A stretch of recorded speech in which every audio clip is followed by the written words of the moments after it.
Foundations. Our experience is instant entertainment, instant water, instant food. We've got automatic washing machines, automatic cars. We've got instant phone connection. We can carry it in our pocket, doesn't even need a wire or a plug. We don't have to wait for anything, Robbo. We want something, we got it. Foundations. Understanding the Jewish foundations of our Christian faith. With Robbo Robinson and Mandy Warby.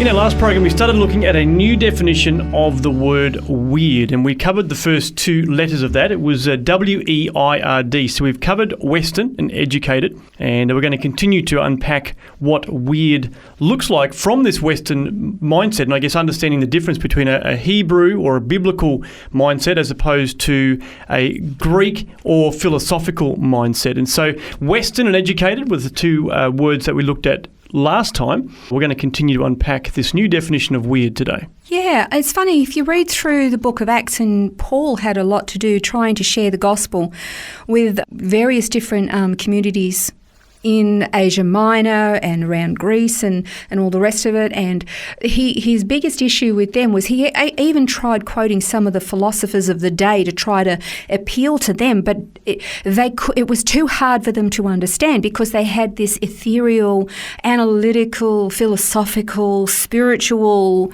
blah, blah, blah going on, that to try to imagine that God could be physical and dwell among us and pay for our penalty for sin was like too much for them. And that's, again, that is the difference between the way a Jewish person who believes in Judaism will understand the scripture, that it's physical, it's practical, it's logical. There's a physical doing of something, whereas the Greek mindset is we just want to spiritualize everything. We just want to argue it away, gain a lot of knowledge, but then what? What's the point? Well, that was the example with Paul at Mars Hill, where he spoke philosophically and quoted the poets, and then they said, excellent, let's talk about this again next time. So that they were just thinking, well, this is good, we're enjoying the discussion, but it wasn't actually hitting them in their heart. Precisely, and if you look at Paul's habit after that, he didn't do it again. He actually didn't go on to quote philosophers and the rest of it again. When he was leaving the elders at Ephesus, when he was saying goodbye to them, he said, I have not ceased but to preach Christ and him crucified all the time. That became his mantra, because the philosophy leads to nothing. So we're kind of looking at the fact that in 1 Corinthians 1, 20 to 29, Paul talked about God choosing the foolish things of the world to confound the wise, to ensure that his plans were achieved and that everybody knew that he was the one who was achieving them. And this definition of weird that we in the cultural West, which is so heavily influenced by the Greek mindset, is weird. We're really totally weird compared to all the other cultures around the world. And so we're looking at industrialised. What does that mean? Our lives have been so incredibly transformed in our modern world, we actually have no understanding or connection to what life was like in generations past. We don't sustain ourselves by working alongside our family members to planting for the seasons and raising our own animals. I know that we have farmers and fishermen. I know that. But they select those particular career paths. The rest of us, it's not like that. Whereas this was normal day-to-day living for most people. They looked to supply their own sustenance and trusting God for the rain, for the crops, for the harvests, for the seasons, believing that God was going to bring forth food from the earth. We don't do that now. Our faith is in ourselves in our modern society. I mean, that kind of a lifestyle is really foreign to us, very, very foreign to us. Our experience is instant entertainment, instant water, instant food. We've got automatic washing machines, automatic cars. We've got instant phone connection. We can carry it in our pocket, doesn't even need a wire or a plug. Never-ending internet. We don't have to wait for anything, Robbo. We want something, we got it. And, we can jolly well jump in a plane and fly around the world in 24 hours, send a rocket to the moon, and a guy can walk on the surface of it if he wants to. That's how advanced we are technologically. We can plot and scheme and plan. Governments promise the world, they deliver nothing, and we've put all of our hope and our trust into ourselves, into our engineering, into our intelligence, into the machinery that we can build, into our trade agreements, into the money that we can make. And all of those, in and of themselves, there's nothing wrong with those things per se. But we put all of our faith and trust in them, and then we say, see, don't need God.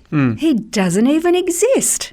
But we are the fountain of wealth and knowledge and wisdom and all things wonderful, and we are the orchestrators of our own destiny.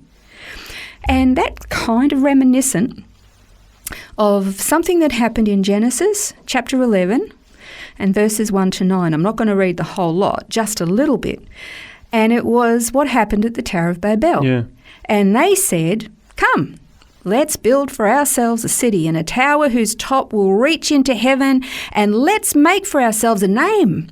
Otherwise, we'll be scattered abroad over the face of the whole earth. And part of the reason, when you look into it, they wanted to build a tower that got them up into the heavens because they wanted to watch the stars, because they wanted to be able to read the stars. And one day we might actually look at the roots of astrology and all of that stuff and what the Bible has to say. But they wanted to be able to look ahead into the future so they would never have to trust God again. And God had said, but I told you to go out into all the world and multiply and fill the world. And they're saying, no, we're staying all in this one place. We're all of one language, one mind. We don't need you, God. We're doing our own thing. God went, and he confused their language. And even though they didn't want to, they dispersed throughout the whole of the earth and did exactly what God commanded them to do in the first place. But now, with all different languages. Well, the heart of man has not changed. He still thinks he's hotter than God, still thinks he's smarter than God, still thinks that his reasoning and rationale is vastly wiser than God, and he's silly. He's just foolish, as you said before. That's what Paul said. I mean, Paul was such a smart guy. He was such a smart guy.